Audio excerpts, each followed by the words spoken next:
Yes. We're at least favorite. Question. You nail on the head. I think that it depends on the project. Obviously, for the cover stuff, I didn't write these songs. They're fantastic songs. I wish I had written them. But for this process, I think my favorite part is the production aspect of it, in the way that I kind of get to help folks shape their vocal, especially when people haven't been in the studio that much and they don't necessarily know exactly what they want to do yet. It's really fun to say there's zero pressure. You can take a million takes. You can try it any way you want to do it. You can sing it like this or like that, and encouraging them to do it all of these different ways just so they feel comfortable enough to try new stuff and kind of experiment and reach out. And that's fun for me to kind of see people discover the joy of recording and how different it is from a live performance, because you want to take that risk because it doesn't need to be perfect, because you can just hit a race and it never happened, you know? So, thanks for the question. Hi. Hello. I'm asking this question for my daughter, who came up with it but wouldn't come up to the microphone. Where is your daughter? Over there. Raise your hand, daughter.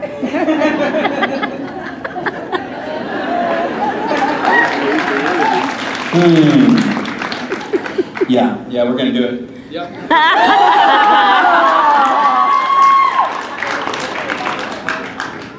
Thanks, Mom. I live to embarrass her. Oh, the right of any parent. Oh, yeah. What's your daughter's name? Adrian. Adrian, hi. How are ya? Really good? Having fun? Good. It's just you and me here. I heard a rumor that you had a question. What is your favorite style of music to cover? Oh, that is a good question. I don't know, but thanks for that. No, I'm just kidding. I have always, nice to meet you.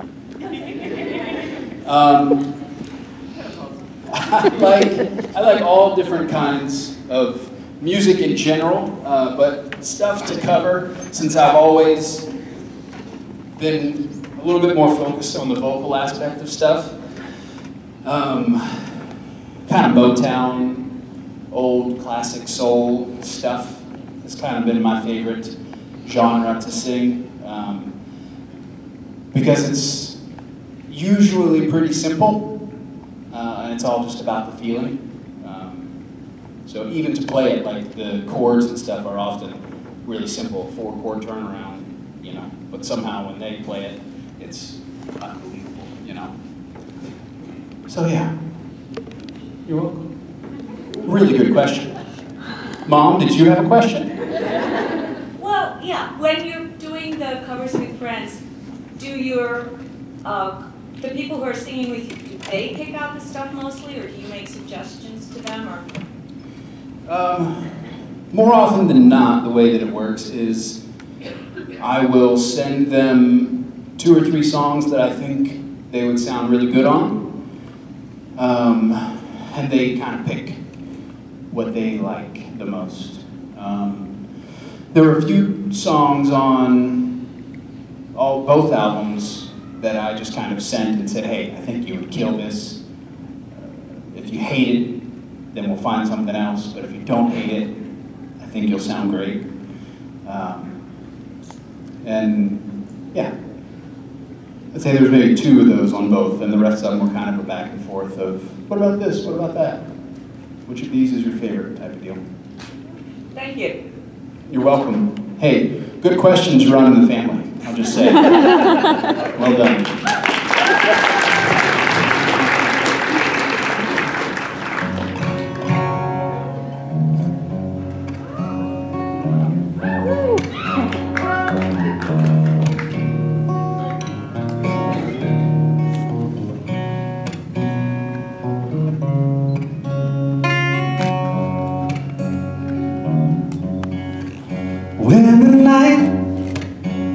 is come, land is dark, and the moon is the only light we'll see. No, I won't be afraid.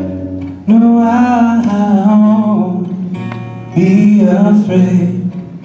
Just as long as you stand by me. So darling, darling, stand by me. Oh, stand by me. Ooh, stand now. Stand by me.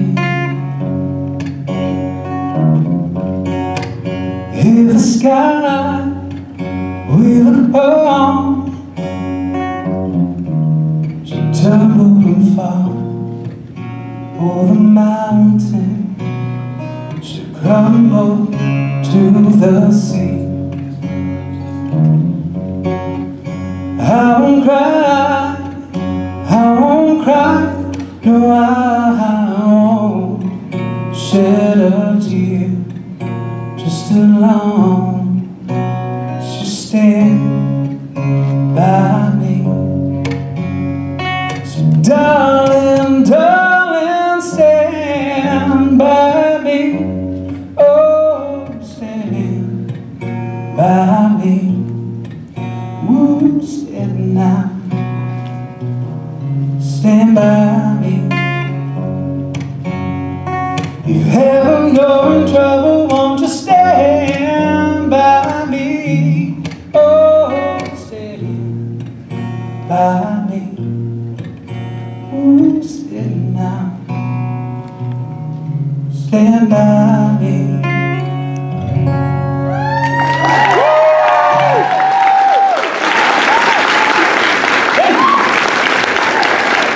So that's an example of 4 or 5 chords played in the same exact way about 50 or 60 times in a row, but you don't care because it's such a beautiful song. So that's Motown in a nutshell. I don't remember which I was on. Yeah, I'm gonna go that side. I'm gonna do that. Yeah. Hi. Hi, How are ya? doing good. How about you? Pretty good. Cool. Cool. My question. Oh, there's another. Got My question is, it's not about your music, but your music is beautiful. it. Thank you. If you were a character in Supernatural, Baby. what kind of character would you be? Would you be a demon, angel, monster, men of letters, Oh. victim, villain? He's a transformer. Yes. What was the last thing you said? Villain? Villain. I'll be honest. If it was up to me, which right at this particular moment it is, I would be a long-lost Winchester cousin that drives a badass car in at the climax of the episode, and everybody's like, "Who's that guy?" And they're like, "Oh, that's cousin Jack or whatever." I don't know. I think they already have a Jack. There are more than 2 people named Jack in the world. Come on now. Yeah, so obviously if I got to choose, I'd come in and save the day. But realistically speaking, it would still be cool to be cop number 2 that gets eaten by a chupacabra in the first 30 to 40 seconds of an episode. I would honestly love either. Thank you. Thank you. Hi. Hey. How you doing? Not bad. How you doing? Pretty good. Good. Yeah. Good. You having a good time? Great time. Yeah. Great time. Tired? Super tired. Yeah. So listen, you're working on the 3rd Covers with Friends installment, and it's wildly popular obviously the entire fandom adores it. So I was wondering if you ever... I just want to tell you, you are killing it on this question right now. Continue. So, I was wondering, because I know with this last Covers with Friends album, you did it, a signed one through Stans to raise money for the... Fill me in, I forget the place. Lost the word. The Jacmel Children's Center that's in it. Haiti. Yes, so I was wondering if you ever thought, and I know the logistics might be hard to do this, but gathering all the people who had done covers on your albums and putting on like a charity benefit concert with that. Great idea. Because I guarantee you, I would buy the shit out of that. I believe you. I think it's a fantastic idea. And we have done similar things in the past. When we did the Christmas album, we did, I'm not going to remember the entire name because Misha named it. You're forgiven. The Manly Christmas Stonehenge Apocalypse. Okay. I don't know. It was, we did got a bunch of the folks together and did a Christmas show. Halfway through, we showed some interesting Terrible thing. sci-fi.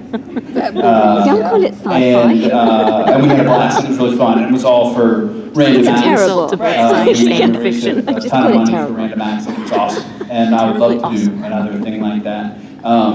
The awesome and difficult part is that now in year 57 of the show, everyone is really busy. And so it gets harder and harder to schedule things with multiple people in the same place at the same time. You could beg them during hiatus. But everyone goes to Europe and does. But if you begged, stuff. I'm sure they would do it for you, Jason. I'll work on it. I'll see. And it's for charity. I'll get my begging shoes on and we'll see what we can do. That sounds good. Good question. All right, see you later. See ya. Hi. Hi. How are you? Good, how are you? Really good. First, congratulations to you and your wife. Thank you. Thank you very much. And I have a question and a request. Okay. My question is, how did you pick the songs that you chose for Jensen on your last Recovering with Friends album? And if you could, the very first song I've ever heard you sing was Crazy Love, and it's still one of my favorites, so I was wondering if you could sing that. Sure. I mean, I think so. If I don't sing all of the words It's because the you way can't that remember they it. were originally written, just trying new stuff, that's all. Blame it on the lack of sleep. I have, it's always fun with Jensen because we've been doing it for so long that it's very easy to just send him an email with a list of songs and say, pick one. And then it's very easy for him to write back and say no. And then I write back and say please. And then he writes back and says maybe. No, I'm just kidding. I sent him a pretty good list, maybe 4 or 5 songs. And he wanted to do something a little bit more edgy than we had done on previous stuff. And so that was why I picked Funk 49 for him. And it was fun because it was a song that I wouldn't necessarily have initially said, oh, this will be perfect. You know, but knowing that he kind of wanted to stretch a little bit and do something out of his comfort zone and do something that was a little bit more rock. And then for the other 2 tracks that we did, for the Joker, it kind of was reminiscent for me of Crazy Love a little bit, in the sense that it's kind of just a fun, classic, easygoing song. And then I kind of wanted to I always try to have something on there that's, you know, conglomeration of a bunch of different people and voices. So that was where Cripple Creek came from. With him and Rob and Mark and everybody, me and and rich. So, did I be honest with you, I feel like I answered your question, but I could have maybe not. About halfway through, I forgot what the question was. Yeah, you Did kept I- talking. Yes, you answered it. Okay.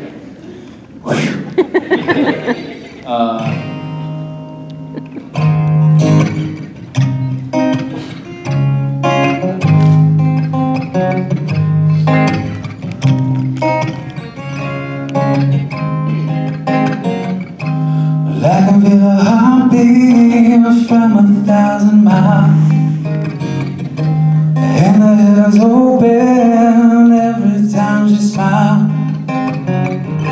I'm running to her, that's where I belong. I'm running to her like a river song. She gave me love, love, love.